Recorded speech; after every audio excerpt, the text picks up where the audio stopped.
네 이름은 이제 쓸 필요 없느니라.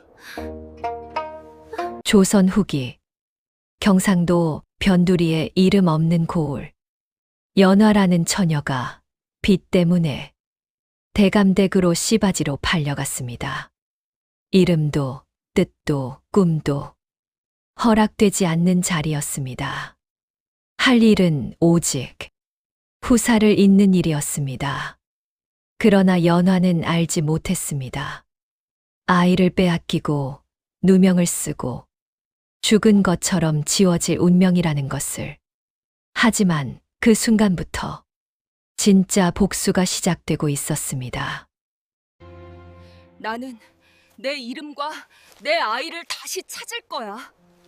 사연 시작 전 구독 부탁드립니다. 서리가 흩날리는 겨울 골목.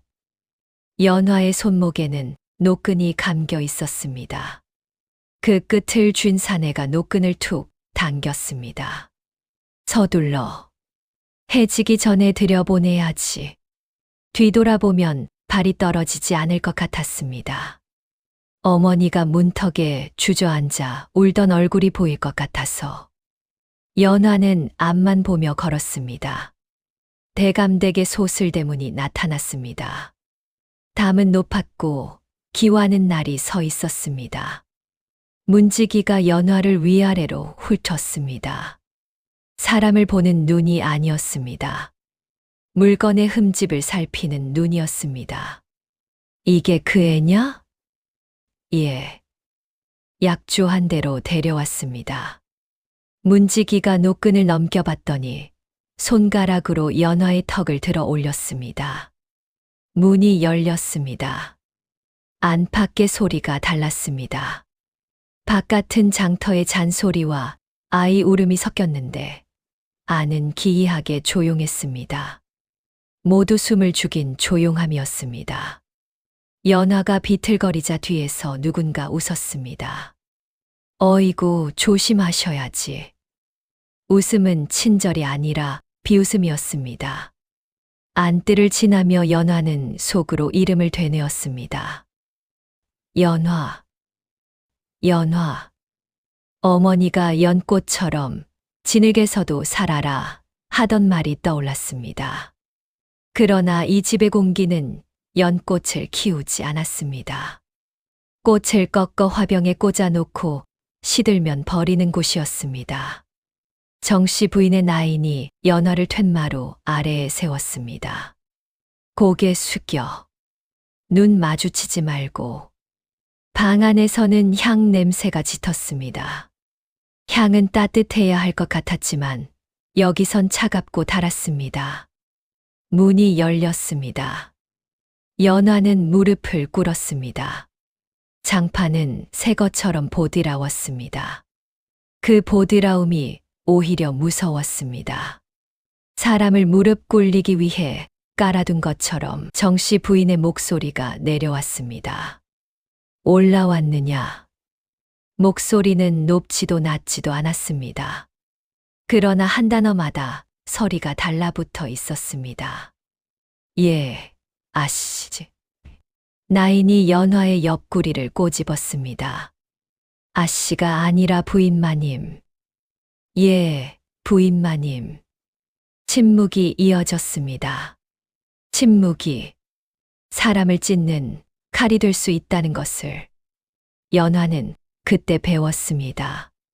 부인의 시선이 연화의 정수리에서 목덜미로, 어깨로, 손끝으로 흐르는 것 같았습니다. 손가락이 떨렸습니다.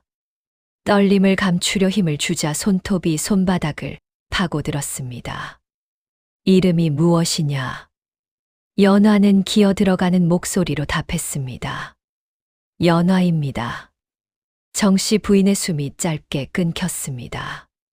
비웃음도 분노도 아닌 딱딱한 정리의 숨이었습니다.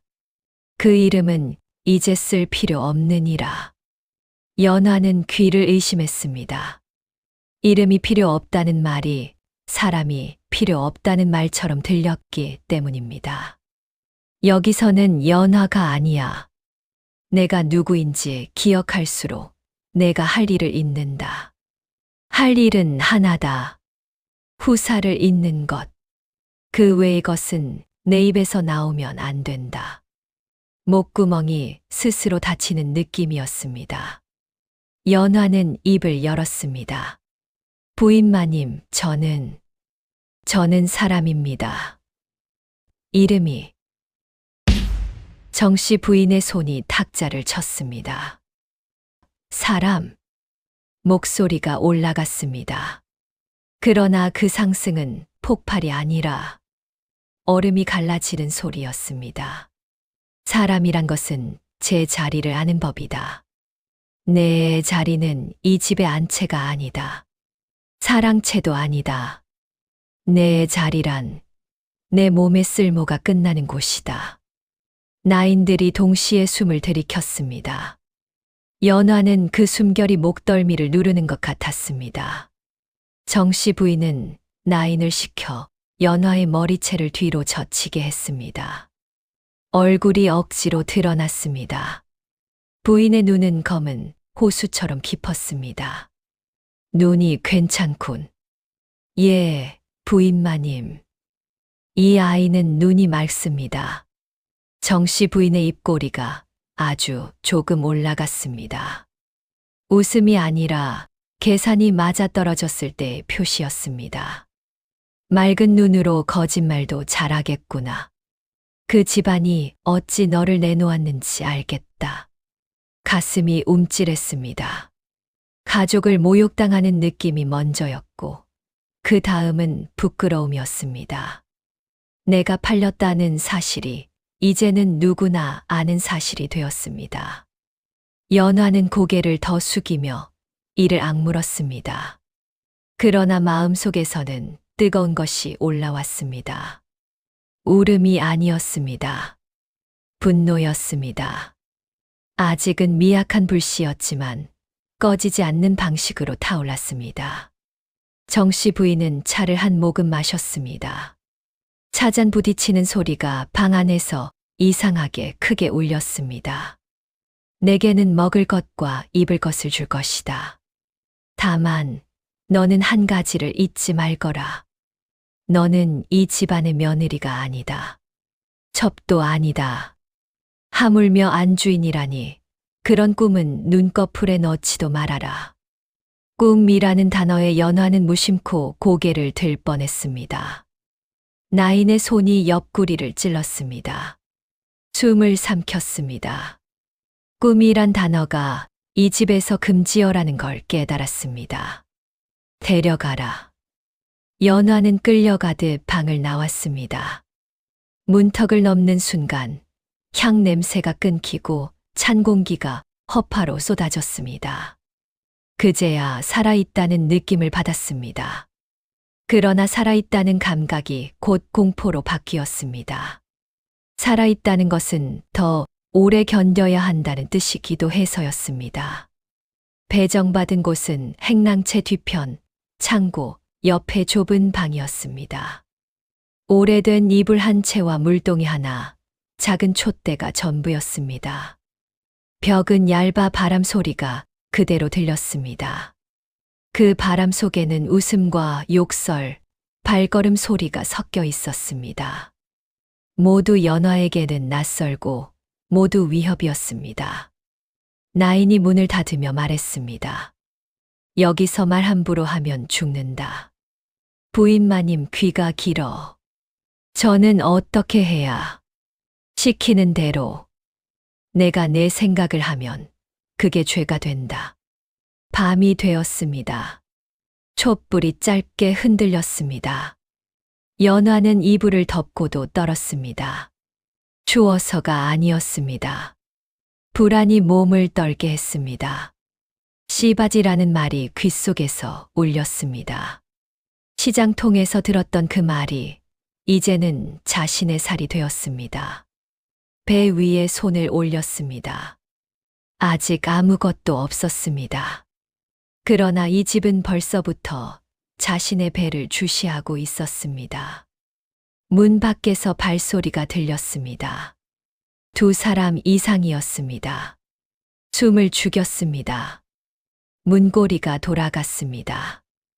문이 열리자 나인 하나가 들어와 촛불을 더 밝혔습니다.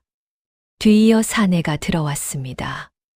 심장이 내려앉았습니다. 사내의 옷차림은 단정했고 얼굴에는 감정이 없었습니다. 대감마님 뵈러 가신다. 지금요? 나이는 연화를 잡아 일으키며 속삭였습니다. 말대꾸 하지 마. 죽는다. 툇마루를 건너 안채로 향했습니다. 밤의 대감댁은 낮보다 더 무서웠습니다. 등불이 길을 비추지만 그 빛은 사람을 보호하지 않았습니다. 오히려 어디든 훤히 보이게 만들어 도망칠 틈을 없앴습니다. 발끝으로 돌바닥의 차가움을 느끼며 걸었습니다. 발이 차가운 만큼 마음도 차가워지길 바랐습니다. 뜨거워지면 울음이 터질 것 같았으니까. 사랑채 문이 열렸습니다. 안에는 윤대감이 앉아 있었습니다. 책을 덮고 연화를 바라보았습니다. 그 눈에는 호기심도 연민도 없었습니다. 단지 확인이 있었습니다. 고개를 들었습니다. 눈이 마주쳤습니다. 그 순간 연화는 깨달았습니다. 이 집에서 사람의 눈은 눈이 아니라 권력의 손끝이다. 손끝이 닿는 곳은 차가운 멍이 든다. 몸은 건강하냐? 목소리가 나오지 않았습니다. 나인이 대신 답했습니다. 예, 대감마님. 튼튼합니다. 윤대감은 고개를 끄덕였습니다. 그 끄덕임이 계약서의 도장처럼 느껴졌습니다. 대감님, 제게도 뜻이. 윤대감이 책상을 두드렸습니다. 뜻. 내 뜻이란 것은 내 집안의 뜻과 어긋나면 없어지는 법이다. 너는 내 집안을 살렸지 않느냐. 그걸로 내 값은 치렀다. 얼굴이 하얘졌습니다. 값. 자신이 값을 가진 물건이 되었음을 대감의 입으로 확인받는 순간이었습니다. 연화는 눈을 감았다가 떴습니다. 울지 않으려고. 울면 그들이 이겼다는 느낌이 들 것 같았습니다. 무릎을 꿇고 손을 바닥에 대고 숨을 고르게 쉬었습니다. 숨을 고르면 마음도 고를 수 있을 것 같았습니다. 나인이 물러났습니다. 문이 닫히며 세상 소리가 끊겼습니다. 연화는 정적 속에서 자신의 심장 소리만 들었습니다. 그 소리가 마치 살아라라고 말하는 것 같았습니다. 살아야 한다. 그래야 무언가를 할 수 있다. 지금은 모르지만 언젠가. 그날 밤 연화는 자기 이름을 마음속 깊이 묻었습니다. 연화라는 두 글자를 누구도 빼앗지 못할 곳에 숨겼습니다. 그리고 그 숨김이 훗날 칼이 되리라는 것도 그녀는 아직 모른 채였습니다. 다음 날 아침 정씨 부인은 연화를 다시 불렀습니다. 어젯밤 일은 잊어라. 내가 잊어야 할 것은 부끄러움이 아니라 내가 사람이라는 착각이다. 착각을 버리면 편해진다. 편해진다. 그 말이 가장 무서웠습니다. 편해진다는 것은 내가 나를 포기한다는 뜻 같아서였습니다. 내가 시키는 약을 먹어라. 음식도 가려 먹어라. 내 배는 내 것이 아니다. 내 집안의 것이다. 내가 그걸 잊지 않는 한 내 목숨은 붙어 있을 것이다. 입술을 깨물었습니다. 예, 부인마님. 말은 순종이었습니다. 그러나 눈꺼풀 아래에서 연화는 조용히 결심했습니다. 붙어있는 목숨이라도 좋다. 붙어있기만 하면 언젠가 떼어낼 수 있다. 행랑채로 돌아오며 처음으로 하늘을 올려다보았습니다. 담장 너머의 하늘은 푸르고 넓었습니다. 하늘은 아무 일도 모르는 듯 평온했습니다. 그 평온함이 가슴을 더 아프게 했습니다. 그러나 하늘을 보며 속으로 말했습니다. 내 이름을 지우려 해도 하늘은 내 위에 있다. 그 말은 누군가에게는 아무 의미 없는 중얼거림이었지만 연화에게는 버티는 이유가 되었습니다. 담장 안쪽에서 누군가 종을 울렸습니다. 끼니를 알리는 소리였습니다. 그 종소리는 연화에게 살아라가 아니라 순서대로 죽어라처럼 들렸습니다. 연화는 그 소리를 들으며 오늘의 굴욕을 하나하나 마음에 적어두었습니다. 연화는 대감댁에 들어선 순간부터 사람이 아니라 후사 도구로 취급됩니다. 정씨 부인의 차가운 규율과 윤대감의 무심한 확인은 연화의 이름을 지워버렸지요. 그리고 첫 밤이 지나자마자 이 집은 연화의 배를 노리기 시작합니다. 임신이 축복이 아니라 덫이 되는 순간이 펼쳐집니다. 안채의 숨은 폭력이 본색을 드러내고 연화를 돕는 듯 보이는 손길 하나가 곧 약점이 되어 조여옵니다. 연화의 하루는 종소리로 시작했습니다. 새벽을 알리는 종이 울리면 일어나 씻고 약을 먹고 정해진 그릇에 담긴 음식을 남김없이 비워야 했습니다. 음식은 많지도 적지도 않았습니다. 배를 채우되 살이 찌지 않게, 기운을 붙이되 얼굴빛이 지나치게 살아나지 않게 계산된 분량이었습니다. 연화는 그 계산이 누구의 손에서 나왔는지 알았습니다. 정씨 부인의 눈은 사람의 속을 헤아리는 눈이 아니라 가축의 상태를 살피는 눈이었습니다. 말수가 줄어들었습니다. 말은 필요 없었습니다. 말이 많아질수록 쓸모없다는 표식이 되었습니다. 대신 연화는 몸의 변화를 세심히 느꼈습니다. 어느 날부터 속이 메스꺼웠습니다. 아침마다 어지러움이 몰려왔습니다. 처음에는 들키지 않으려 애썼습니다. 그러나 어느 날 아침 밥상 앞에서 갑자기 속이 뒤집히듯 울컥했고 연화는 그릇을 밀어내며 입을 틀어 막았습니다. 나인이 즉시 달려왔습니다. 토했어? 고개를 끄덕이자 나인의 눈이 반짝였습니다. 걱정이 아니라 흥분이었습니다. 가만히 있어. 그날 오후 안채로 불려갔습니다. 이번에는 툇마루 아래가 아니라 방 안이었습니다. 정씨 부인은 차분히 앉아 있었고 그 옆에는 박이생이 서 있었습니다. 박이생의 얼굴은 담담했지만 눈빛에는 묘한 조심스러움이 배어 있었습니다. 그는 연화의 맥을 짚었습니다. 손가락이 손목 위에서 잠시 머물렀습니다. 그 짧은 시간 동안 연화는 자신의 숨소리가 너무 크게 들려 고개를 숙였습니다. 박이생이 낮게 말했습니다. 기혈이 모이고 있습니다. 정씨 부인의 입술이 미세하게 움직였습니다. 확실하냐? 예. 아직 초기이나 틀림없습니다. 방 안의 공기가 바뀌었습니다. 무겁던 공기가 갑자기 팽팽해졌습니다. 기쁨이라 부르기엔 너무 차갑고 불행이라 하기엔 너무 날카로운 긴장이. 정씨 부인은 잠시 아무 말도 하지 않았습니다. 연화는 그 침묵 속에서 심장이 조여드는 느낌을 받았습니다. 임신이라면 이 집에서 살아남을 수 있을지도 모른다고 아주 잠깐 기대했던 마음이 그 조임 속에서 으깨졌습니다. 약을 더 바꿔야겠구나.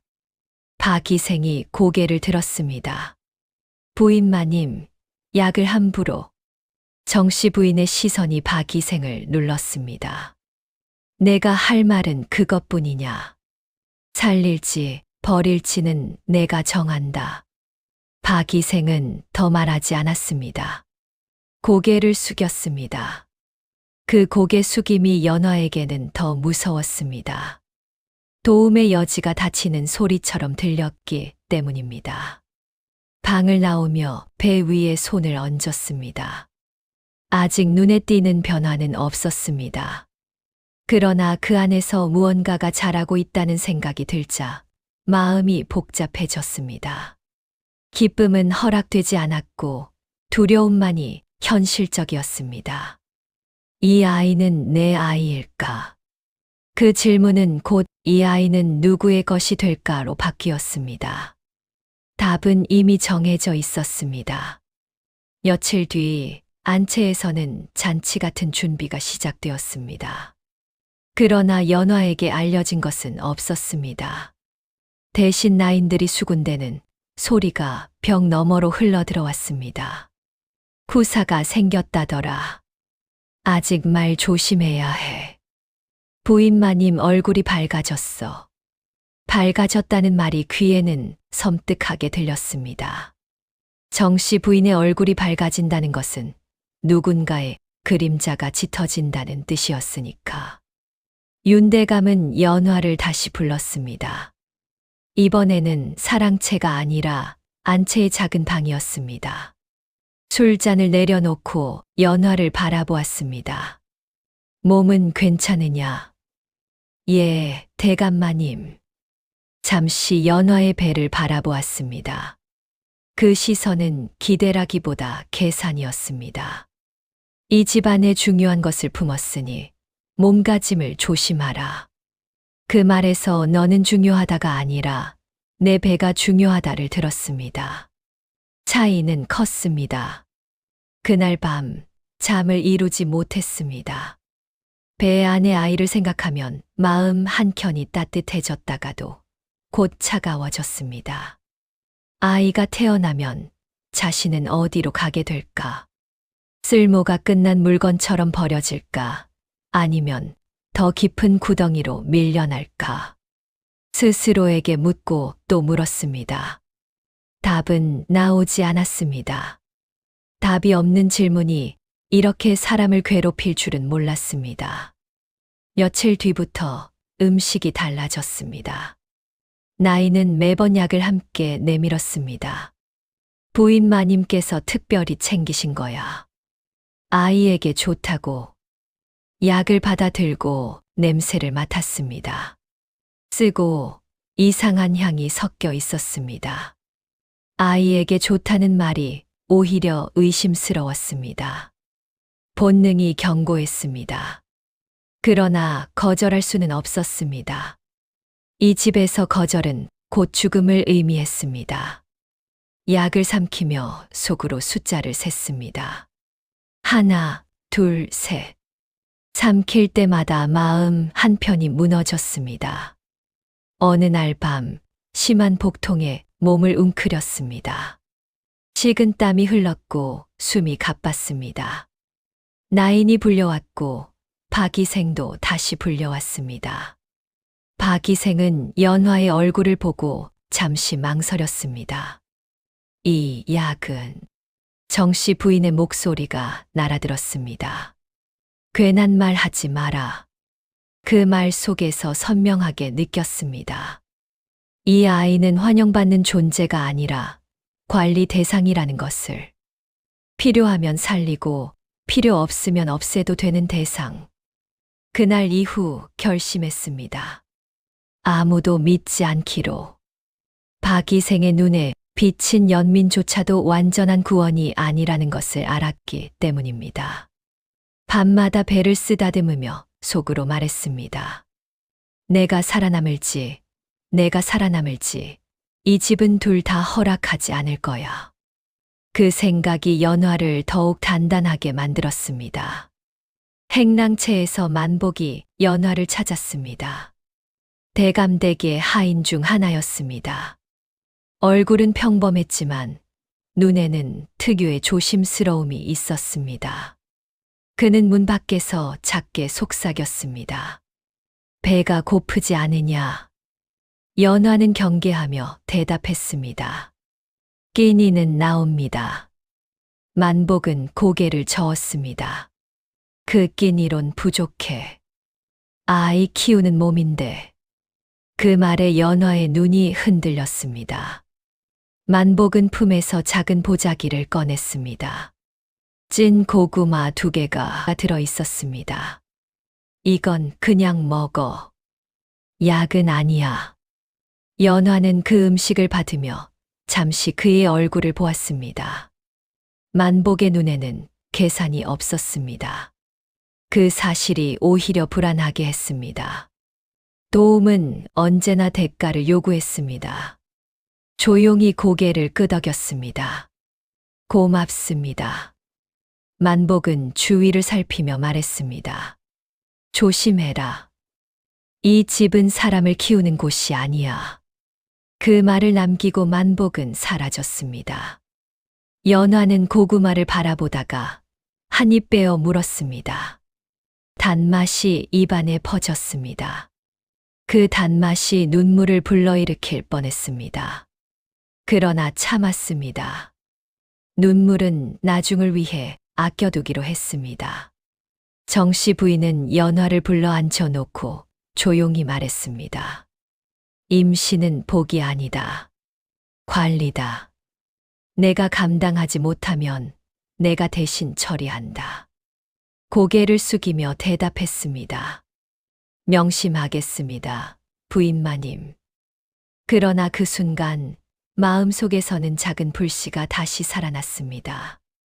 관리의 대상이라면 관리하는 자의 손에서 벗어날 방법도 있을지 모른다는 생각이었습니다. 그날 밤 처음으로 아이에게 말을 걸었습니다. 여기서는 살아있는 것만으로도 죄가 되는구나. 아이에게 한 말이었지만 사실은 자기 자신에게 하는 말이었습니다. 임신은 축복이 아니었습니다. 덫이었습니다. 그리고 연화는 그 덫이 점점 조여오는 소리를 뱃속 깊은 곳에서부터 듣고 있었습니다. 달이 차오르고 있었습니다. 배도 조금씩 불러왔습니다. 그러나 그 불러옴과 함께 연화를 둘러싼 시선도 더 날카로워졌습니다. 나인들은 연화의 걸음걸이를 살폈고 먹는 음식을 확인했습니다. 정씨 부인은 일주일에 2번씩 박이생을 불러 상태를 점검했습니다. 아이는 튼튼하냐? 박이생은 매번 같은 대답을 했습니다. 예, 부인마님. 산모는 그 질문에는 관심이 없었습니다. 다만 확인일 뿐이었습니다. 박이생은 잠시 연화를 보다가 말했습니다. 조심해야 합니다. 정씨 부인의 눈이 가늘어졌습니다. 무엇을? 몸이 많이 약해졌습니다. 약해지면 보하면 되지. 그 말에는 사람에 대한 배려가 없었습니다. 도구에 기름칠하는 것과 같은 말투였습니다. 연화는 그날 밤 문득 어머니의 얼굴을 떠올렸습니다. 어머니는 연화를 팔면서 무슨 생각을 했을까? 미안함이었을까? 안도였을까? 연화는 어머니를 원망하지 않기로 했습니다. 원망은 힘이 드니까.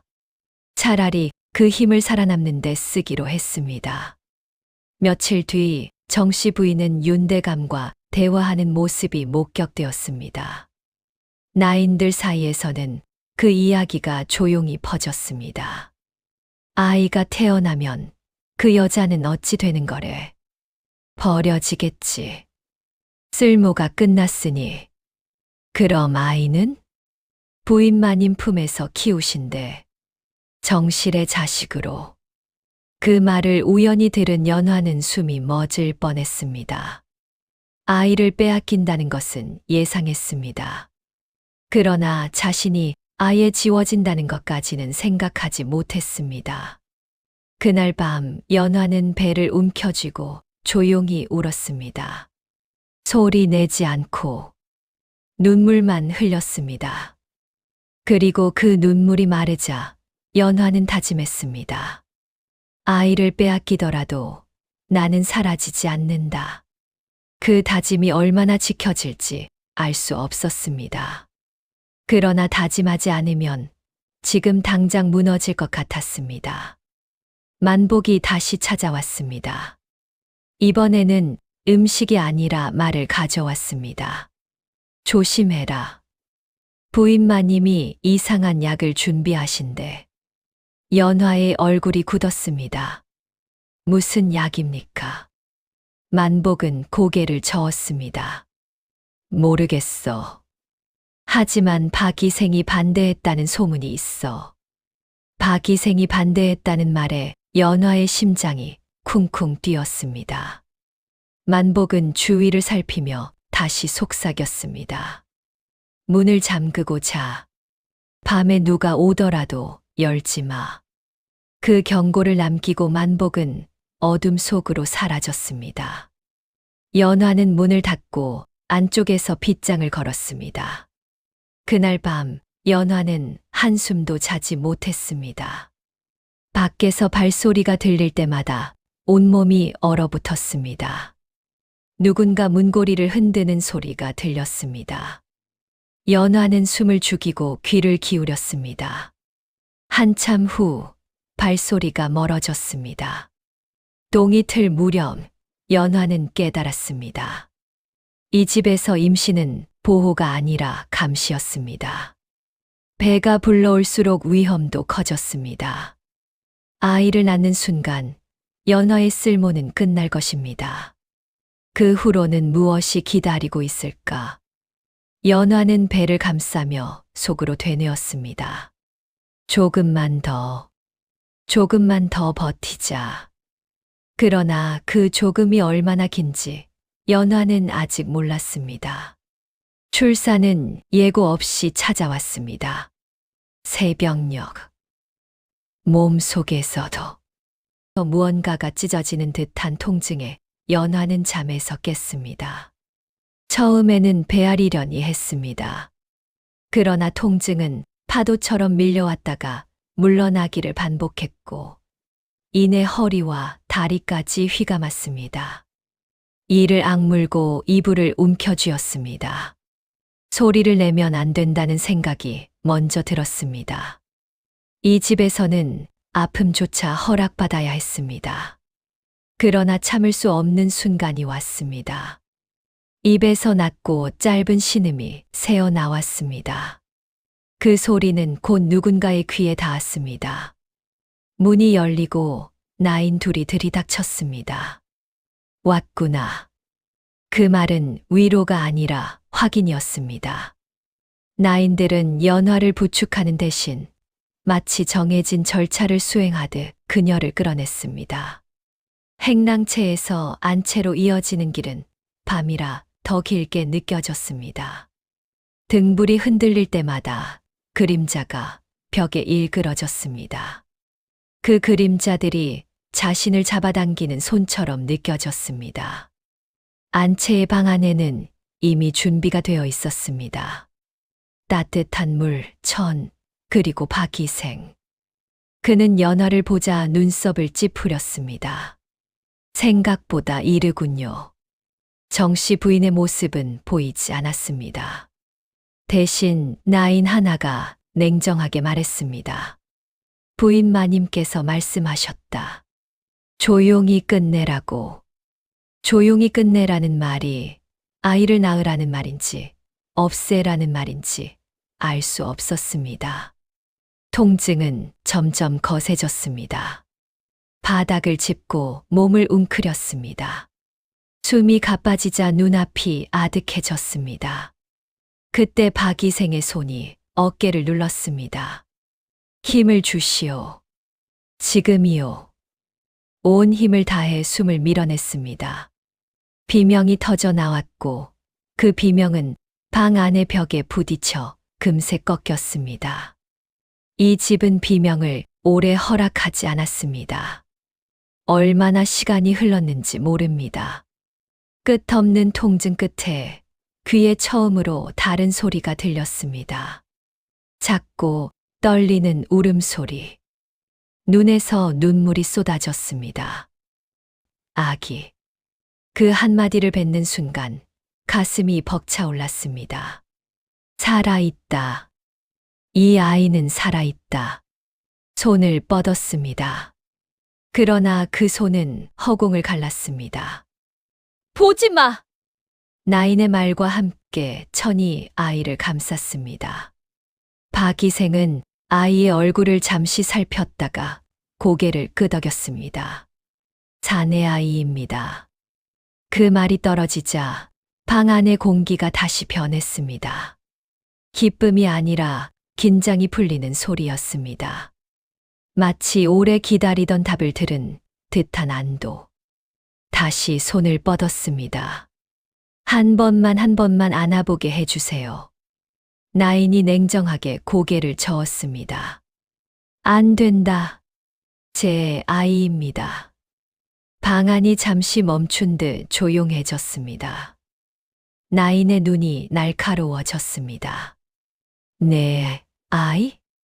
그 한 단어에 담긴 비웃음이 심장을 찔렀습니다.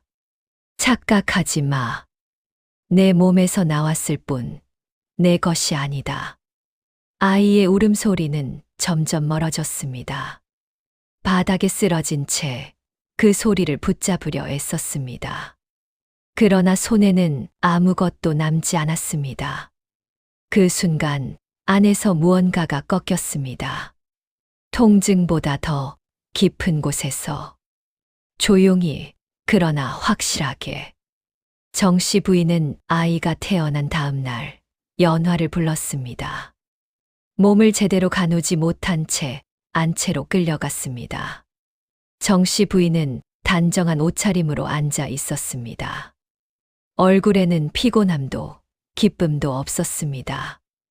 마치 어제 아무 일도 없었던 사람처럼. 자네 아이더구나. 고개를 들었습니다. 아이를 보여주십시오. 정씨 부인의 시선이 차갑게 내려앉았습니다. 내가 볼 필요 없다. 왜입니까? 목소리가 떨렸습니다. 그 떨림은 두려움이 아니라 절박함이었습니다. 그 아이는 이 집안의 후사다. 정실의 품에서 자라야 할 아이지. 시바지의 눈길을 받을 이유가 없다. 무릎으로 바닥을 밀며 앞으로 나왔습니다. 부인마님, 제게서 낳은 아이입니다. 한 번만. 정씨 부인의 손이 들렸습니다. 입 다물어라. 그 한마디의 말은 끊겼습니다. 방 안의 나인들이 동시에 한 발 앞으로 나섰습니다. 그제야 깨달았습니다. 이 싸움은 시작부터 승패가 정해져 있었습니다. 그날 오후 소문이 퍼졌습니다. 연화가 아이를 낳았다는 소문이 아니라 연화가 부정한 사내와 정을 통했다는 소문이었습니다. 나인들 사이에서, 하인들 사이에서 마치 오래전부터 준비된 이야기처럼 자연스럽게 흘러다녔습니다. 그래서 얼굴이 창백했구나. 그래서 부인마님이 노하신 거지. 그 말들을 우연히 들었습니다. 아니, 들리게 한 것이었습니다. 누명은 조용히 씌워지는 법이 없었습니다. 모두가 알도록 퍼뜨려야 했습니다. 다시 불려갔습니다. 이번에는 윤대감도 함께였습니다. 그는 연화를 내려다보며 말했습니다. 부끄러운 줄은 아느냐. 고개를 저었습니다. 저는 그런 적 없습니다. 윤대감의 눈이 가늘어졌습니다. 증거가 있느냐. 말문이 막혔습니다. 증거라니. 자신의 몸과 밤을 어떻게 증명해야 한단 말인가. 그 침묵이 곧 죄가 되었습니다. 정씨 부인은 한숨을 쉬는 척하며 말했습니다. 그래도 아이는 아이니 집안의 체면을 생각해 조용히 처리하려 했다. 하지만 내가 이렇게 나오니 어쩔 수 없구나. 그 말과 함께 매질을 당했습니다. 이유는 설명되지 않았습니다. 설명할 필요가 없었기 때문입니다. 등과 팔에 통증이 퍼졌지만 소리를 내지 않았습니다. 소리를 내면 그들이 원하는 추한 모습이 될 것 같았습니다. 매질이 끝난 뒤 방 한켠에 던져졌습니다. 그때 설매가 다가왔습니다. 설매는 대감댁의 나인 중 하나로 가끔 연화에게 말을 건네던 이였습니다. 얼굴을 보고 눈을 크게 떴습니다. 이러다 죽겠어. 그 말은 걱정처럼 들렸습니다. 설매는 물을 건네며 속삭였습니다. 내 말만 들으면 살 수 있어. 설매를 바라보았습니다. 그 눈빛 속에는 연민과 계산이 함께 섞여 있었습니다. 아직 그 차이를 분명히 구분하지 못했습니다. 부인 마님께서 널 내보내실 거야. 대신 조용히 사라지면 살려주신대.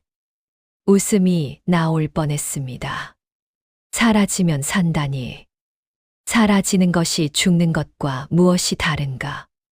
아이만이라도. 설매는 고개를 저었습니다. 그건 안 돼. 그날 밤 대감댁에서 쫓겨났습니다. 이름도 아이도 아무것도 돌려받지 못한 채였습니다. 문 밖으로 밀려나는 순간 담장 안에서 아이 울음소리가 들리는 것 같았습니다. 환청인지 현실인지 알 수 없었습니다. 문 앞에 주저앉았습니다. 손으로 땅을 짚자 차가운 감촉이 전해졌습니다. 살아있다는 증거였습니다. 문은 닫혔습니다. 담장 안에서는 아무 일도 없었던 것처럼 불이 켜졌습니다.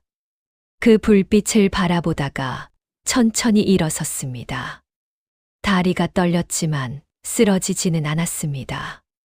그 순간 마음속에서는 분명한 하나의 생각이 자리 잡았습니다. 이대로 끝나지 않는다. 몸은 비틀거렸지만 발은 앞으로 나아갔습니다. 어디로 가는지 알 수 없었습니다. 다만 이곳에서 멀어져야 한다는 것만 알았습니다.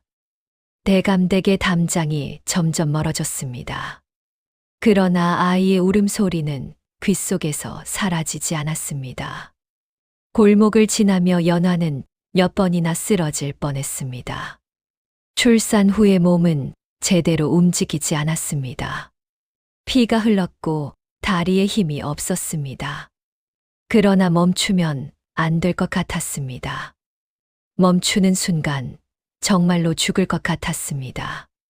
천민촌 어귀까지 왔을 때 연화는 마침내 무너졌습니다. 진흙 바닥에 쓰러지며 마지막으로 본 것은 어두운 하늘이었습니다. 별도 없었습니다. 하늘조차 연화를 버린 것 같았습니다. 의식이 흐려지는 순간 누군가의 목소리가 들렸습니다. 이 사람 죽어가는 거 아니냐. 건드리지 마. 귀찮아진다. 그 말들이 점점 멀어졌습니다. 연화는 눈을 감았습니다. 어쩌면 이대로 끝나는 것도 나쁘지 않다는 생각이 스쳤습니다. 고통도 치욕도 아이를 그리는 마음도 모두 끝날 수 있다면 그러한 생각과 달리 마음 한구석에서는 여전히 무언가가 타오르고 있었습니다. 작은 불씨, 분노의 불씨. 그 불씨는 죽음도 쉽게 끌 수 없는 것이었습니다. 그날 밤 연화는 죽지 않았습니다. 살아 있었습니다. 아직은. 눈을 떴을 때 어디에 있는지 알지 못했습니다. 처음 느껴진 것은 냄새였습니다. 약재가 섞인 쓴 향, 오래된 나무와 흙냄새가 뒤엉킨 냄새. 대감댁의 향처럼 달콤하지 않았고 정씨 부인의 방처럼 차갑지도 않았습니다. 그 냄새는 살아있는 사람의 냄새였습니다. 몸을 움직이려 하자 통증이 밀려왔습니다. 등과 옆구리, 허벅지까지 어디 하나 성한 곳이 없었습니다. 신음을 삼켰습니다. 소리를 내면 다시 쫓겨날 것 같았습니다. 그때 낮은 목소리가 들렸습니다. 움직이지 마시오. 지하에 희미한 얼굴이 들어왔습니다. 낯선 사내였습니다. 수염이 단정히 정리된 얼굴, 그러나 눈에는 경계와 피로가 함께 깔려 있었습니다. 여긴 어디입니까? 목소리는 갈라져 나왔습니다. 천민촌 끝자락이요. 아무도 찾지 않는 곳이지. 그 사내는 박이생이었습니다. 대감댁에서 연화의 맥을 짚던 바로 그 의생. 그 사실을 깨닫자 순간 몸에 힘이 들어갔습니다. 왜 저를? 박이생은 연화를 내려다보다가 천천히 말을 이었습니다.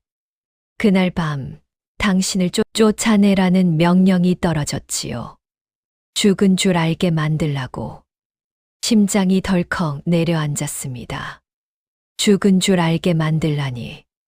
그럼 저는 살았소. 아주 간신히. 박이생은 그날 밤을 짧게 설명했습니다. 매질을 당한 연화는 숨이 끊어진 것처럼 쓰러졌고 정씨 부인은 그것을 확인도 하지 않은 채 처리하라고만 했습니다. 처리라는 말 속에 살려두라는 뜻은 없었습니다. 그러나 박이생은 연화의 숨이 완전히 끊어지지 않았다는 것을 느꼈습니다. 그 미약한 숨 하나가 그의 손을 움직이게 했습니다. 왜 저를 살렸습니까? 질문은 단순했지만 박이생은 쉽게 답하지 못했습니다. 잠시 침묵한 뒤 고개를 돌리며 말했습니다. 죽일 이유가 없었소. 그 말은 충분하지 않았습니다. 그러나 따질 힘도 없었습니다. 살아있다는 사실 하나만으로도 머리가 아득했습니다. 며칠 동안 그곳에서 몸을 회복했습니다.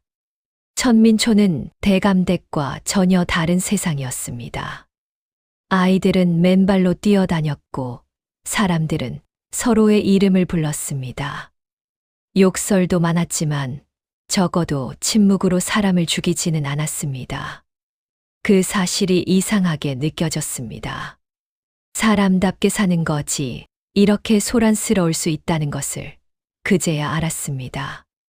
그러나 회복과 함께 현실도 찾아왔습니다. 더 이상 대감댁의 사람이 아니었습니다. 아니, 애초에 사람이 아니었던 것처럼 기록되어 있었습니다. 박이생은 한 장의 종이를 내밀었습니다.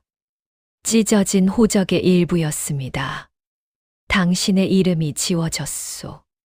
종이를 받아들고 떨리는 손으로 글자를 더듬었습니다. 분명 자신의 집안 이름이 적혀 있었으나 연화의 이름 자리는 비어 있었습니다. 칼로 도려낸 흔적이 선명했습니다. 사람은 죽이지 않아도 기록만 지우면 죽은 것이나 마찬가지요. 박이생의 말은 담담했지만 가슴을 깊이 찔렀습니다. 그날 처음으로 깨달았습니다. 쫓겨난 것이 아니라 세상에서 삭제되었다는 사실을. 아이를 빼앗긴 것보다 더 잔인한 것은 자신이 존재하지 않은 것으로 처리되었다는 점이었습니다. 이를 악물었습니다. 분노는 이제 울음으로 변하지 않았습니다. 생각과 마음이 차분해지는 것을 느꼈습니다. 되찾을 수 있습니까? 박이생은 잠시 연화를 바라보다가 말했습니다. 쉬운 일은 아니요. 관아의 장부, 사또의 도장이 필요하지. 관아, 사또. 그 모든 것은 대감댁의 그늘 아래 있는 것들이었습니다. 그러나 고개를 숙이지 않았습니다. 그래도 알아야겠습니다. 박이생은 그제야 연화의 눈을 똑바로 보았습니다. 그 눈빛에 잠시 말을 잃었습니다. 살아남은 자의 눈이 아니라 되찾으려는 자의 눈이었습니다. 며칠 뒤 만복이 천민촌으로 찾아왔습니다. 얼굴은 수척했고 옷은 일부러 더 남루하게 차려 입었습니다. 주위를 살핀 뒤 연화 앞에 섰습니다. 정말 살아 있었구나. 그 말에 아무 대답도 하지 않았습니다. 살아있다는 확인은 더 이상 중요하지 않았습니다. 만복은 낮은 목소리로 말했습니다. 대감댁에서는 내가 죽었다고 한다. 병을 이기지 못했다고. 씁쓸하게 웃었습니다. 편리하군요. 그래서 조심해야 해. 죽은 사람은 돌아오면 안 되는 법이니까. 만복은 중요한 이야기를 전했습니다. 아이는 정씨 부인의 친자처럼 키워질 예정이며 곧 호적에도 그렇게 오를 것이라는 것. 그리고 그 과정에서 대감댁이 예전에도 비슷한 일을 저질렀다는 소문. 씨바지로 들어온 여인들이 사라졌고 기록에는 남지 않았다는 이야기였습니다. 숨이 멎는 듯 했습니다. 전에도 있었다고요? 만복은 고개를 끄덕였습니다. 소문이야. 하지만 소문은 이유 없이 생기지 않지. 밤이 되었습니다. 잠을 이루지 못했습니다.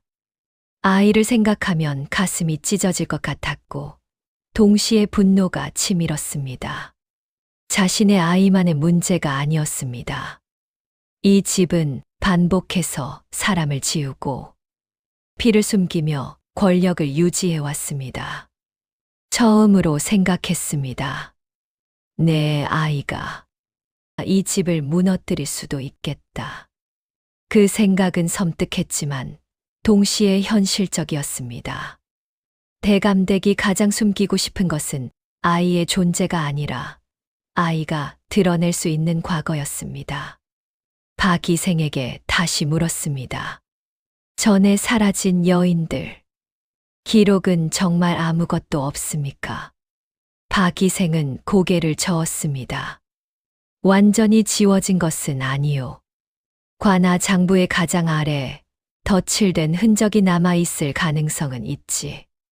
그 말을 마음속에 새겼습니다. 덧칠된 흔적. 완전히 지워지지 않은 죄. 박이생은 연화를 위해 낡은 나무 상자를 꺼냈습니다. 상자 안에는 약재 대신 낡은 종이 뭉치가 들어 있었습니다. 관아에서 버려진 장부 조각, 습기에 먹혀 글자가 번진 문서들이었습니다. 사또가 바뀔 때마다 이런 것들이 나와 대감댁과 얽힌 기록도 있지. 종이를 하나하나 펼쳐보았습니다. 처음에는 아무 의미 없어 보였습니다.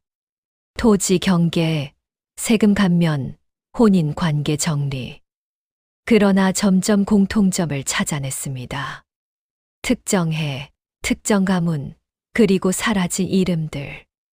이 이름들. 박이생이 고개를 끄덕였습니다. 씨바지로 들어왔다. 사라진 여인들일 가능성이 크지. 손이 떨렸습니다. 자신의 일이 예외가 아니라 반복이었다는 사실이 분노보다 먼저 냉정을 불러왔습니다. 결정적인 것은 족보였습니다. 대감댁의 족보 사본 일부가 관아 기록 틈에 끼어 있었습니다. 박이생은 낮게 말했습니다. 이건 실수요. 누군가 완전히 치우지 못한 흔적이지. 족보의 한 줄에서 시선을 떼지 못했습니다. 현재 대감의 조부대에 기록상 존재에서는 안 될 아이의 흔적이 있었습니다. 글자는 덧칠되어 있었고 이름은 지워졌으나 날짜와 혈통 표식은 남아 있었습니다. 숨이 멎었습니다. 이건 제 아이만의 문제가 아니군요. 그렇소. 박이생이 답했습니다. 이 집안의 뿌리 자체가 문제요. 그날 밤 처음으로 종이를 불태우지 않았습니다. 대신 정리했습니다. 연도별로, 이름별로 지워진 흔적과 남은 흔적을 연결했습니다. 머릿속에서 하나의 그림이 완성되어 갔습니다. 대감댁은 후사를 위해 씨바지를 들였고 정실의 지위를 지키기 위해 아이와 여인을 지웠습니다. 그 과정에서 살인과 조작이 반복되었고 관아는 묵인하거나 거래했습니다. 사또는 왜 눈을 감았을까요? 박 기생은 씁쓸하게 웃었습니다. 눈을 감은 게 아니요. 눈을 산 거지. 그 말은 생각을 단번에 정리해 주었습니다. 이 싸움은 감정의 문제가 아니라 권력의 구조였습니다. 새로운 목표를 세웠습니다. 대감댁을 직접 무너뜨리는 것이 아니라 대감댁을 떠받치는 기록과 관할을 흔드는 것. 이를 위해서는 사또의 약점이 필요했습니다. 사또에게도 지우고 싶은 기록이 있겠지요. 박 기생은 잠시 침묵하다가 고개를 끄덕였습니다. 있소. 아주 치명적인 것이. 그날 이후 연화는 몸을 회복하는 동시에 생각을 정리했습니다.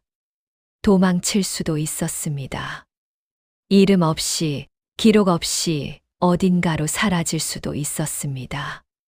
그러나 그 선택지는 더 이상 삶으로 보이지 않았습니다. 그것은 연장된 죽음일 뿐이었습니다. 결심했습니다. 죽은 사람으로 남지 않기로. 더럽혀진 기록을 그대로 두지 않기로. 어느 날 천민촌 언덕 위에 올라 담장 너머를 바라보았습니다. 대감댁의 기와지붕이 멀리 보였습니다. 그곳은 여전히 단단해 보였고 아무 일도 없었던 듯 고요했습니다. 속으로 말했습니다. 너희는 내가 사라졌다고 생각하겠지. 그 생각이 처음으로 힘을 주었습니다.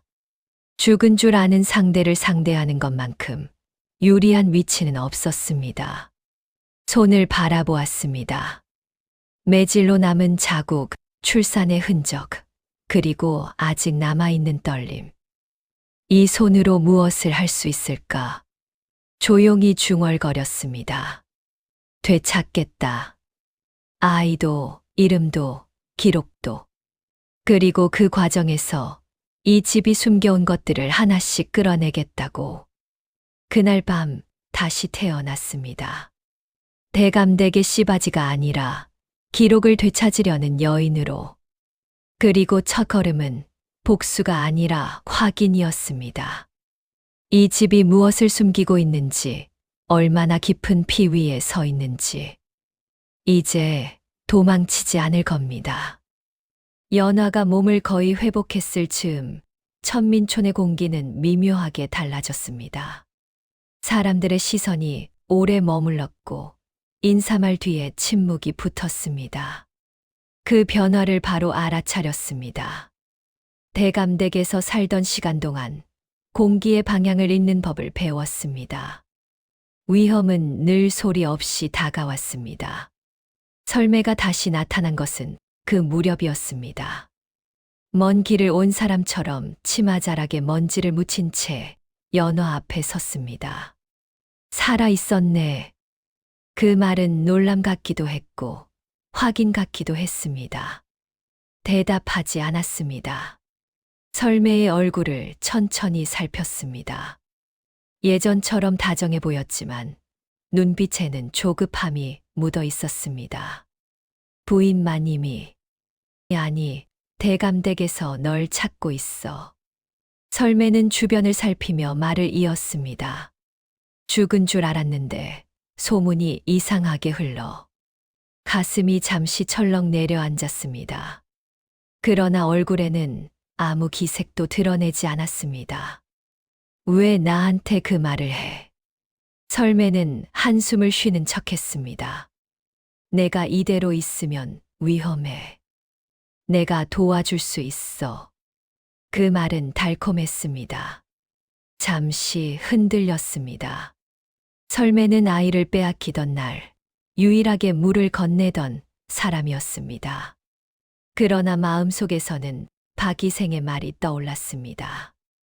도움은 늘 대가를 요구한다. 어떻게? 일부러 짧게 물었습니다. 설매는 목소리를 낮췄습니다. 다른 고을로 가. 내가 길을 알아. 거기서는 내 이름을 묻지 않아. 그 말을 곱씹었습니다.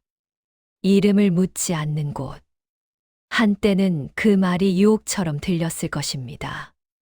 그러나 지금의 연화에게 그것은 또 다른 삭제였습니다. 아이도. 설매는 잠시 말을 멈췄습니다. 아주 짧은 순간이었지만 그 침묵을 놓치지 않았습니다. 그건 어쩔 수 없어. 이 이야기는 우리 둘만의 비밀이다.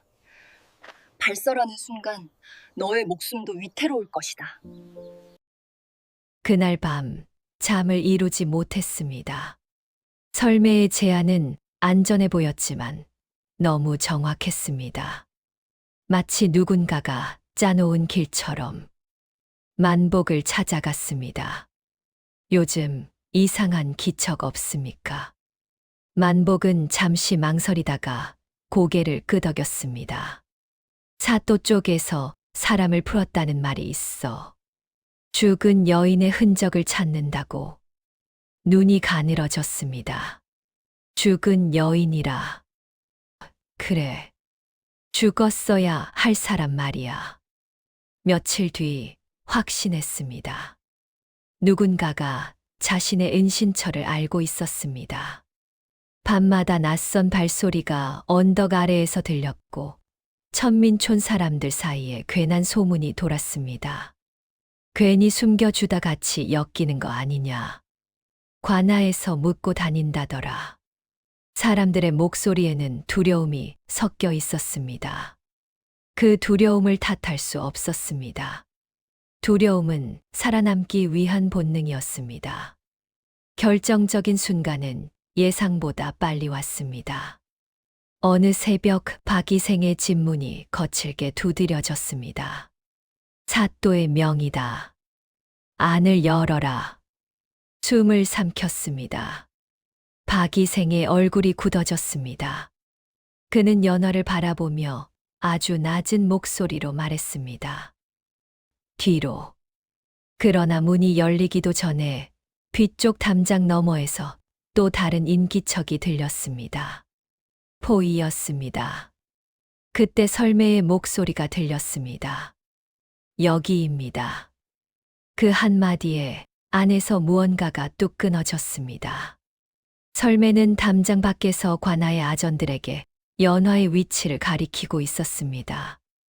얼굴에는 두려움과 안도감이 동시에 떠 있었습니다. 살아남기 위해 선택한 표정이었습니다. 아전들이 들이닥쳤습니다. 박이생이 앞으로 나섰습니다. 여긴 병자를 돌보는 곳이다. 아전은 비웃듯 말했습니다. 죽었어야 할 병자 말인가. 뒤로 물러나려다 문득 멈췄습니다. 도망칠 수 있었습니다. 그러나 도망치면 이 일은 끝나지 않습니다. 다음 은신처에서도 또 다른 설매가 나타날 것입니다. 만복이 옆문을 부수듯 열고 들어왔습니다. 지금이다.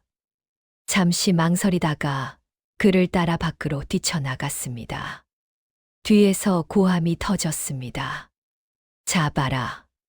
천민촌 골목은 미로처럼 얽혀 있었습니다. 숨이 가빠졌고 발밑에 흙이 미끄러웠습니다. 그러나 만복은 길을 알고 있었습니다. 간신히 강가까지 내려왔습니다. 강가에 이르자 만복이 멈췄습니다. 여기서 갈라지자 그를 바라보았습니다. 그러면 난 미끼가 될 거다. 그 말은 담담했지만 가슴을 찔렀습니다. 왜 그렇게까지? 만복은 씁쓸하게 웃었습니다. 누군가는 남아야지. 그래야 내가 사라질 수 있어. 더 말하지 않았습니다. 고개를 깊이 숙였습니다. 이 은혜는 만복은 손을 내저었습니다. 빚으로 남기지 마. 대신 잊지 마. 그 말이 발을 다시 움직이게 했습니다. 강을 따라 어둠 속으로 사라졌습니다. 뒤에서 소리가 터졌습니다. 고함, 발소리, 그리고 물에 빠지는 소리. 뒤돌아보지 않았습니다. 뒤돌아보면 발이 멈출 것 같았습니다. 눈물이 흐르자 이를 악물었습니다. 울음은 지금 사치였습니다. 그날 이후 다시 혼자가 되었습니다. 그러나 이번 고독은 이전과 달랐습니다. 배신이 모든 것을 분명하게 만들었기 때문입니다. 설매의 선택은 하나를 가르쳐 주었습니다. 이 싸움에서 중립은 없다는 것, 그리고 살아남으려면 판을 깨야 한다는 것. 숨어 지내며 생각했습니다. 도망만으로는 끝나지 않습니다. 이름을 되찾기 위해서는 누군가의 이름을 무너뜨려야 합니다. 기록을 되살리기 위해서는 기록을 조작한 자들을 끌어내야 합니다. 산속 움막에 숨어 있던 어느 밤, 연화는 박이생이 건네준 종이 조각들을 다시 꺼냈습니다. 덧칠된 족보, 관아 장부의 일부, 그리고 사라진 이름들. 촛불 아래에서 하나하나 펼쳐보았습니다. 패턴이 보이기 시작했습니다. 씨바지로 들어온 여인들은 모두 같은 방식으로 사라졌습니다. 출산 후 병사 혹은 도주로 기록되었습니다. 그러나 실제로는 어디로 갔는지 아무도 몰랐습니다. 아니, 알아도 말하지 않았습니다. 그 중 하나의 이름에서 손이 멈췄습니다. 조부대에 사라진 여인. 기록상 병사로 처리되었으나 날짜가 이상했습니다. 출산 후 불과 사흘 만에 죽었다고 되어 있었습니다. 출산 후 사흘이면 산후조리도 제대로 못한 때였습니다. 이 여자도 쫓겨난 거구나. 아니, 쫓겨난 정도가 아니었습니다. 죽임을 당했을 가능성이 컸습니다. 연화는 그날 밤 처음으로 복수를 입에 올렸습니다. 이제는 판을 뒤집을 차례다. 배신자는 가장 가까이에 있었습니다. 그리고 그 배신 덕분에 더 이상 돌아갈 길이 없다는 사실을 분명히 알게 되었습니다. 도망치는 여인이 아니라 설계하는 자가 되어야 한다는 것을. 만복이 남긴 말이 귓속에서 울렸습니다. 잊지 마. 잊지 않을 것입니다. 만복의 희생도, 설매의 배신도, 그리고 대감댁이 반복해온 모든 죄악도. 이제 연화는 숨는 것을 멈췄습니다. 대신 움직이기 시작했습니다. 관아로, 장부로, 그리고 대감댁이 가장 숨기고 싶어 하는 그곳으로. 복수는 칼이 아니라 기록으로 이루어질 것이었습니다. 그리고 그 첫걸음은 사또의 약점을 찾는 것이었습니다. 어둠 속에서 연화는 조용히 중얼거렸습니다. 내가 죽었다고 생각하겠지. 그게 너희의 실수다. 죽은 자는 두렵지 않습니다. 그러나 살아 돌아온 자는 권력에게 가장 위협적인 존재가 됩니다. 만복이 사라진 뒤 연화는 며칠 동안 사람 그림자조차 피하며 움직였습니다. 밤에는 산길을 탔고 낮에는 움푹 파인 논둑이나 버려진 움막에 몸을 숨겼습니다. 배고픔보다 더 견디기 힘든 것은 생각이었습니다. 만복이 살려준 이유, 설매가 팔아넘긴 대가, 그리고 아직 대감댁 안에서 자라고 있을 아이의 얼굴이 끊임없이 머릿속을 맴돌았습니다. 스스로에게 물었습니다. 내가 되찾아야 할 것은 무엇인가? 아이만이 아니었습니다. 이름도 아니었습니다. 이 집이 사람을 지우는 방식 그 자체였습니다. 며칠 뒤 다시 박이생을 찾았습니다. 예전의 은신처가 아닌 더 외진 곳이었습니다. 박이생은 연화를 보자 얼굴이 굳었습니다. 이제 그만 떠나야 하오. 고개를 저었습니다. 이제부터입니다. 박이생은 한숨처럼 말했습니다. 관아를 건드리겠다는 얼굴이요. 담담히 대답했습니다. 대감댁이 가장 두려워하는 게 거기라서요. 며칠 뒤 변장을 했습니다. 머리는 헝클어뜨리고 얼굴에는 숯을 발랐습니다. 죽은 여인이 아니라 장부를 옮기는 하급 노비처럼 보이게 꾸몄습니다. 박이생이 마련한 길을 따라 관아 뒷마당으로 스며들었습니다. 밤이었습니다. 달빛이 장부를 쌓아둔 창고의 지붕 위로 얇게 흘렀습니다. 손이 떨리는 것을 억눌렀습니다. 이 한 걸음이 돌아올 수 없는 선을 넘는 것임을 알고 있었습니다. 그러나 이미 설매의 배신으로, 만복의 희생으로 그 선은 지워진 지 오래였습니다. 창고 안에는 오래된 장부들이 층층이 쌓여 있었습니다. 박이생에게서 들은 표식을 찾아 움직였습니다. 붉은 끈, 오른쪽 아래 모서리에 찍힌 흐릿한 도장. 마침내 하나를 찾아냈습니다. 장부를 펼치자 사또의 이름이 보였습니다. 그리고 그 아래 사라진 시바디의 죽음이 병사로 처리된 기록. 날짜는 대감댁 조부대와 일치했습니다. 그 장면을 똑똑히 눈에 새겼습니다. 이것이 피의 비밀이었습니다. 대감댁만의 죄가 아니라 관아까지 연결된 공범의 흔적. 그 순간 깨달았습니다. 자신의 아이는 단순한 후사가 아닙니다. 이 피의 구조를 드러낼 열쇠였습니다. 밖에서 발소리가 들렸습니다. 장부를 그대로 두지 않았습니다. 한 장을 떼어내 숨겼습니다. 모든 것을 가져갈 필요는 없었습니다. 흔적 하나면 충분했습니다. 다시 어둠 속으로 빠져나왔습니다. 심장은 미친 듯이 뛰었지만 머리는 오히려 차분해졌습니다. 이제 방향은 명확했습니다. 박이생의 새 은신처로 돌아왔습니다. 박이생은 연화가 가져온 장부 조각을 보고 눈을 크게 떴습니다. 이걸 어떻게 충분합니까? 박이생은 잠시 종이를 살피다가 고개를 끄덕였습니다. 충분하오. 이것만으로도 사또를 흔들 수 있소.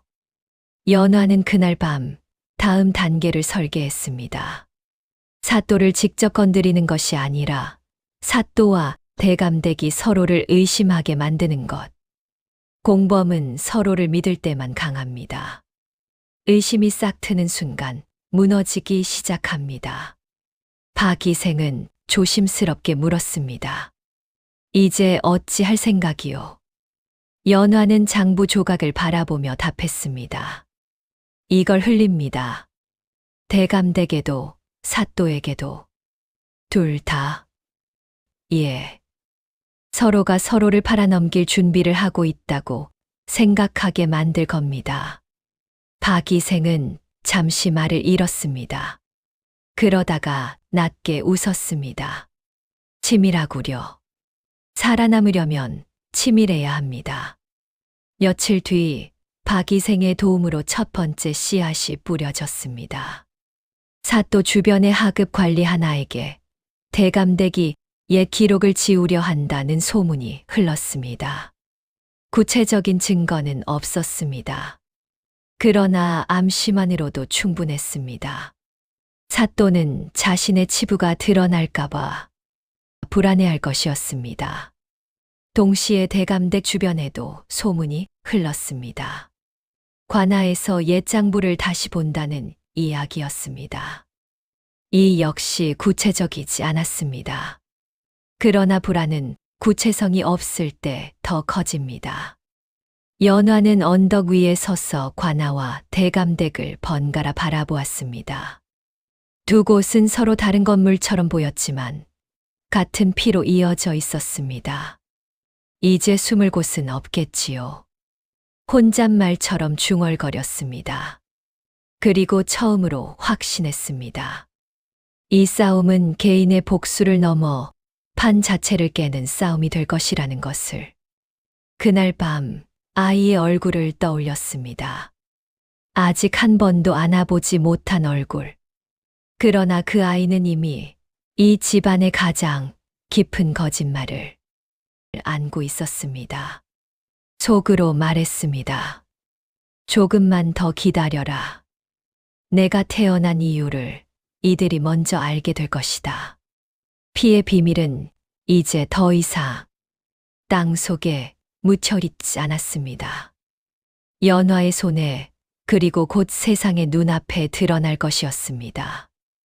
연화는 더 이상 숨어 다니는 여인이 아니었습니다. 발걸음은 여전히 조심스러웠지만 방향은 분명했습니다. 피의 비밀을 손에 쥔 순간부터 도망자가 아니라 판을 흔드는 자가 되었습니다. 이제 필요한 것은 칼이 아니라 말과 기록이 사람을 찌르게 만드는 순서였습니다.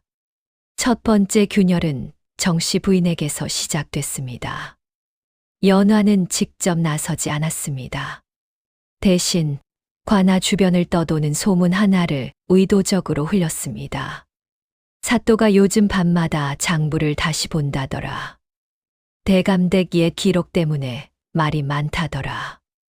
그 소문은 마치 바람처럼 나인들의 입을 타고 안채로 스며들었습니다. 정씨 부인은 곧 변했습니다. 평소보다 말수가 줄었고 나인들의 실수를 참지 않았습니다. 차를 쏟았다는 이유로 뺨을 때렸고 시선이 마주쳤다는 이유로 벌을 내렸습니다. 분노의 방향이 일정하지 않을 때 사람들은 본능적으로 눈치를 챕니다. 두려움이 있다는 사실을. 정씨 부인은 윤대감을 불러 세웠습니다. 요즘 관아에서 무슨 말이 도는지 아십니까? 윤대감은 태연한 얼굴로 차를 들었습니다. 쓸데없는 소문이요. 쓸데없는 소문치고는 너무 구체적이더군요. 정씨 부인의 목소리가 낮아졌습니다.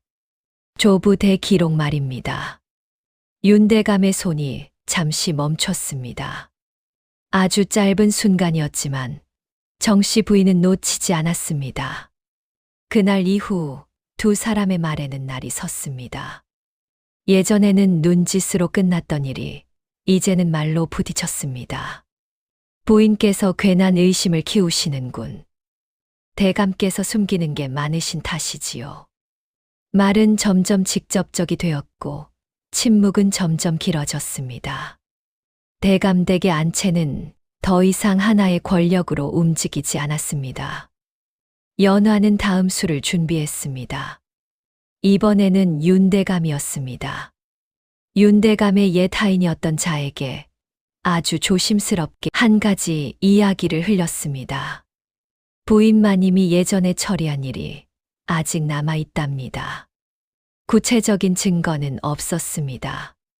그러나 암시만으로도 충분했습니다.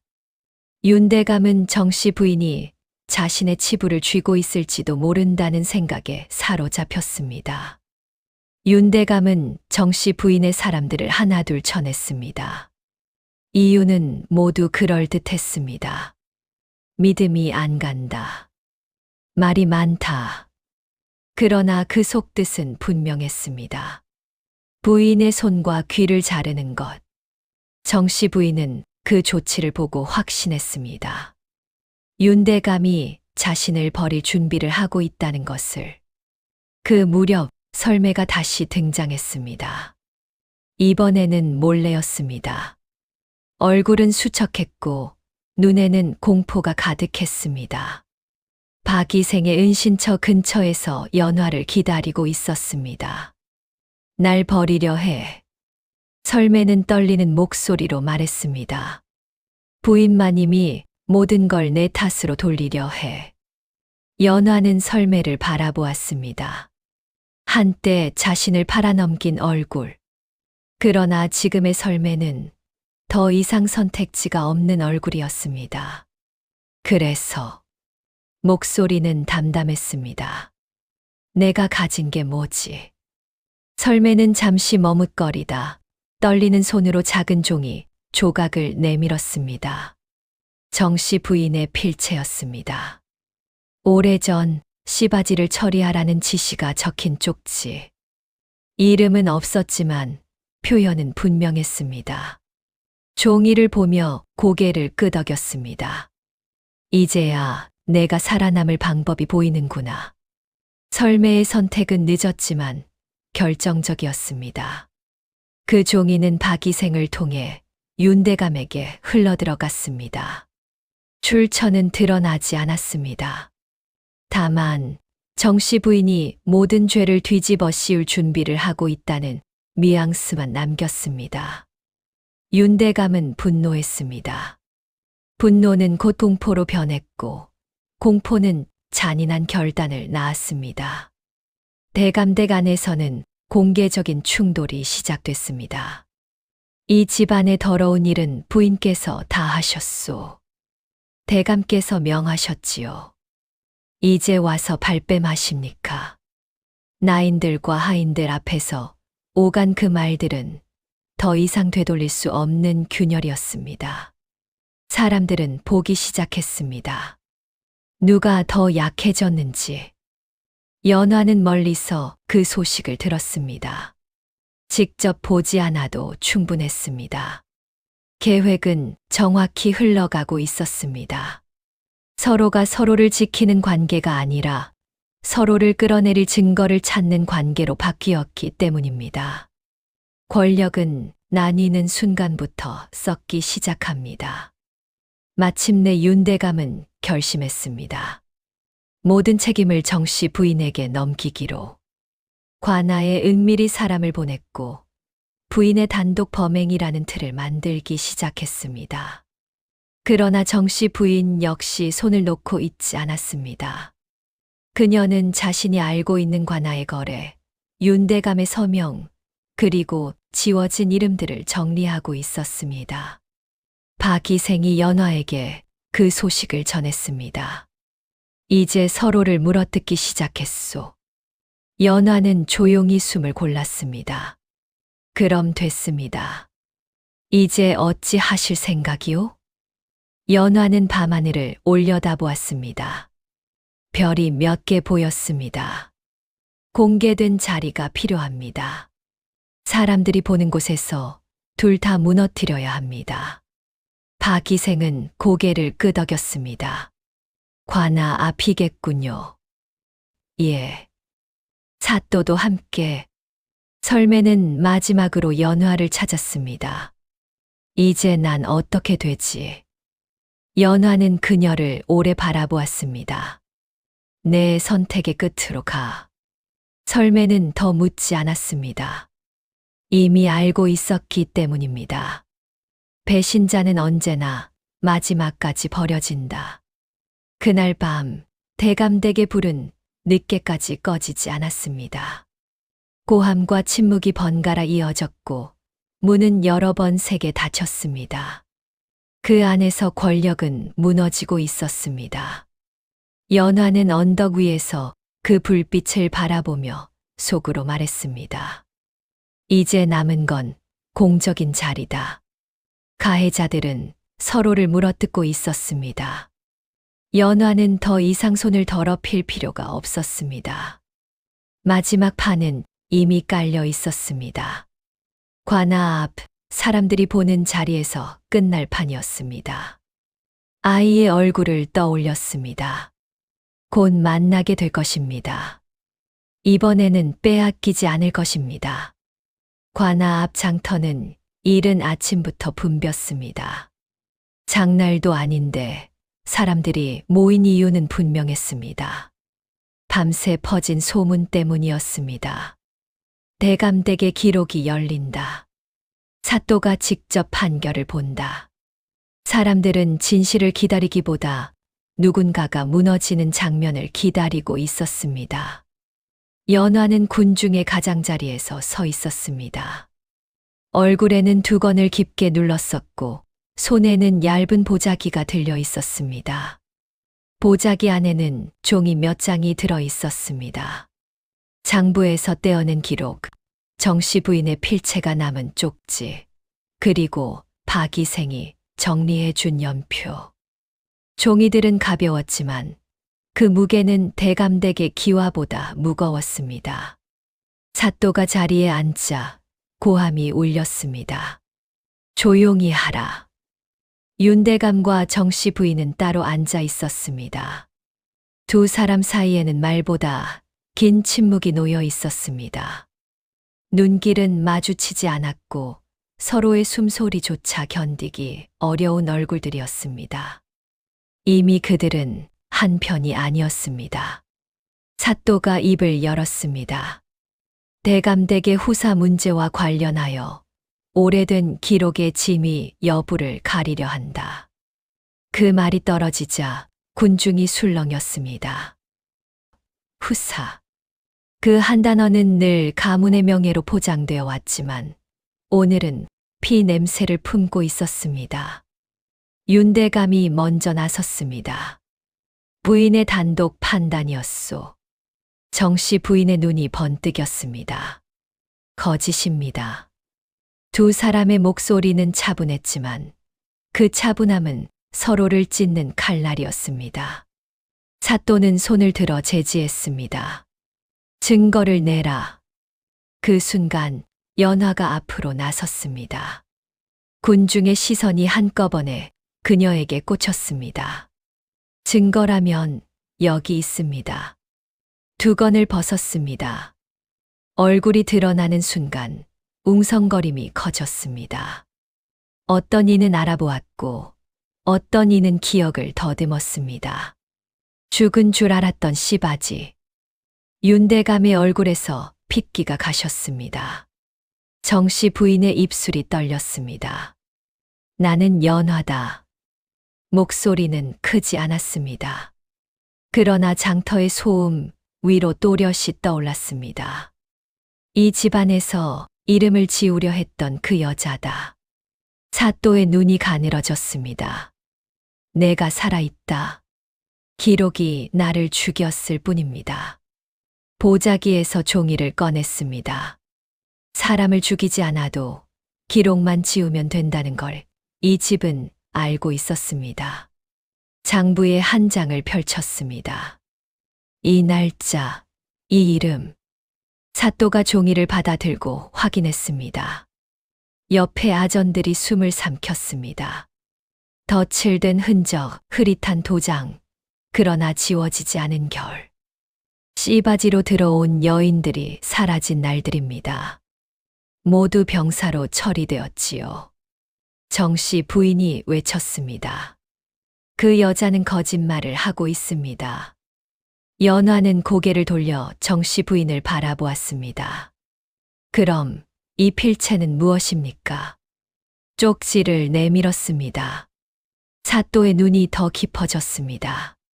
글씨는 분명했습니다. 처리하라. 이유도 이름도 없었습니다. 윤대감이 급히 끼어들었습니다. 그건 부인의 독단이요. 연화는 고개를 저었습니다. 독단이라면 왜 대감의 서명이 관아 장부에 남아 있습니까? 마지막 종이를 펼쳤습니다. 관아 거래 기록, 윤대감의 도장이 찍힌 장부 조각. 군중이 한꺼번에 소리쳤습니다. 웅성거림은 파도처럼 번졌습니다. 사또는 잠시 침묵했습니다. 그 침묵은 계산이었습니다.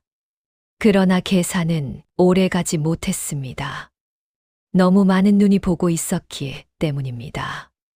이 기록은 사실로 보인다. 그 말이 떨어지는 순간 정씨 부인은 비명을 지르듯 외쳤습니다. 대감이 시킨 일입니다. 저는 명을 따랐을 뿐입니다. 윤대감의 얼굴이 일그러졌습니다. 입 다물어라. 서로를 향한 고함이 관아 앞에 울렸습니다. 그 소리는 이미 판결이었습니다. 사람들은 숨을 죽이고 바라보았습니다. 권력이 무너지는 모습을, 안에서부터 썩어 들어가는 모습을. 사또가 결론을 내렸습니다. 윤대감은 관아와 결탁해 기록을 조작하고 사람의 생사를 거래한 죄를 면치 못할 것이다. 정씨 부인은 사례교사와 은폐의 죄로 신문을 받는다. 아전들이 다가왔습니다. 정씨 부인은 주저앉았고 윤대감은 체면을 붙들려다 손을 놓쳤습니다. 그들의 몰락은 소리보다 빠르게 진행되었습니다. 연화는 그 장면을 가만히 바라보았습니다. 속이 시원하다기보다 조용했습니다.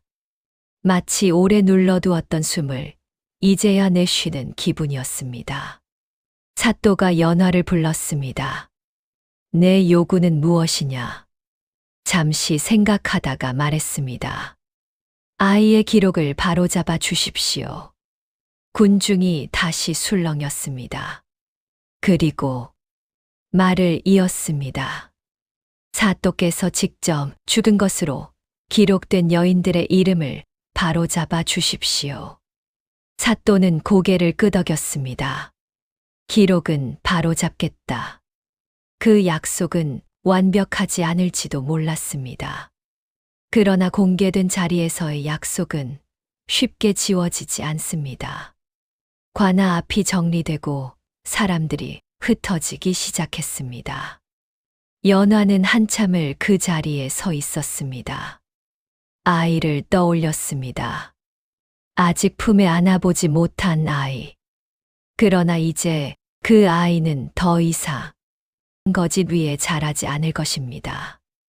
뒤에서 박이생이 다가왔습니다. 이제 어찌 하실 생각이요? 연화는 잠시 생각하다가 답했습니다. 아이를 찾아야지요. 박이생은 고개를 끄덕였습니다. 쉽지 않을 것이요. 알고 있습니다. 하지만 이제 숨을 필요는 없습니다. 관아를 등지고 걸었습니다. 등 뒤에서 누군가가 중얼거렸습니다. 씨바지가 대감집을 무너뜨렸대. 연화는 멈추지 않았습니다. 씨바지라는 말이 더 이상 자신을 가두지 않는다는 것을 알고 있었기 때문입니다. 이름은 다시 그녀의 것이 되었습니다. 며칠 뒤 연화는 대감댁 앞에 섰습니다. 문은 닫혀 있었지만 예전처럼 단단해 보이지 않았습니다.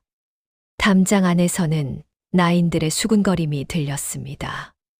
주인을 잃은 집의 혼란이었습니다.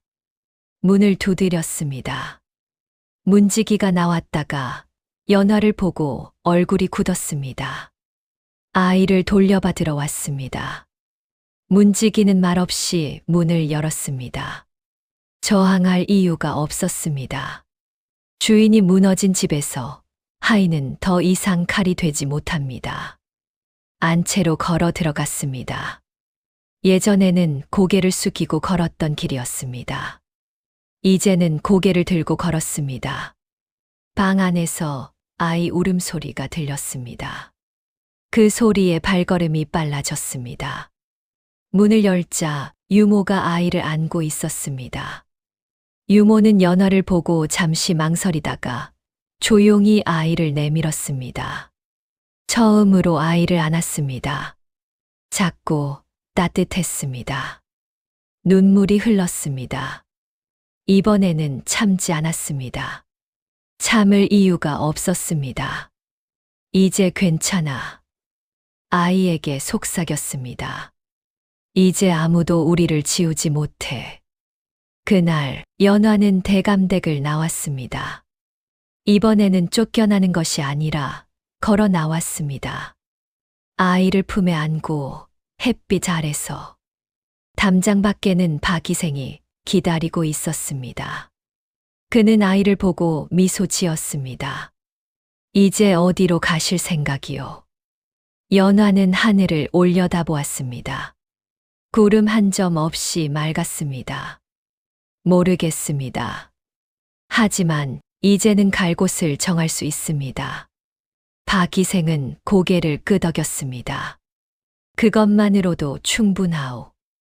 연화는 마지막으로 대감댁을 돌아보았습니다. 높은 담장, 날선 기와. 그러나 그것들은 더 이상 무섭지 않았습니다. 속으로 말했습니다. 이제 끝났다. 그리고 걸었습니다. 아이와 함께 앞으로.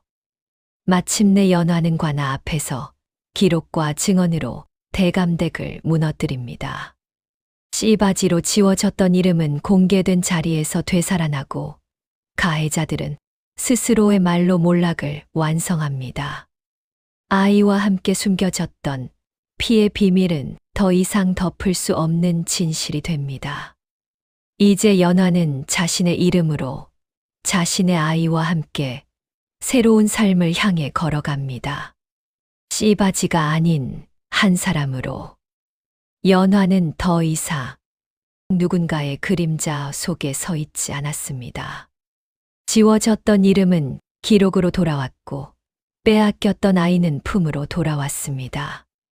그러나 무엇보다 되찾은 것은 자신이 스스로 선택할 수 있는 삶이었습니다. 담장 밖으로 걸어 나오는 연화의 발걸음은 느렸지만 흔들리지 않았습니다. 그 곁에는 아이가 있었고 그 앞에는 아직 이름 붙이지 않은 내일이 있었습니다. 연화는 이제 이렇게 말할 수 있게 되었습니다. 나는 여기 있습니다. 이 싸움은 끝이 아니라 시작이었습니다. 그러나 진실 위에 서 있는 한, 다시는 누구도 그녀를 지울 수 없을 것입니다. 연화의 이야기 끝까지 들어주셔서 감사합니다. 조선시대 기록 뒤에 숨겨진 이야기들. 역사가 지우려 했던 사람들의 목소리. 이드야담에서 계속 들려드리겠습니다. 구독과 좋아요 부탁드립니다.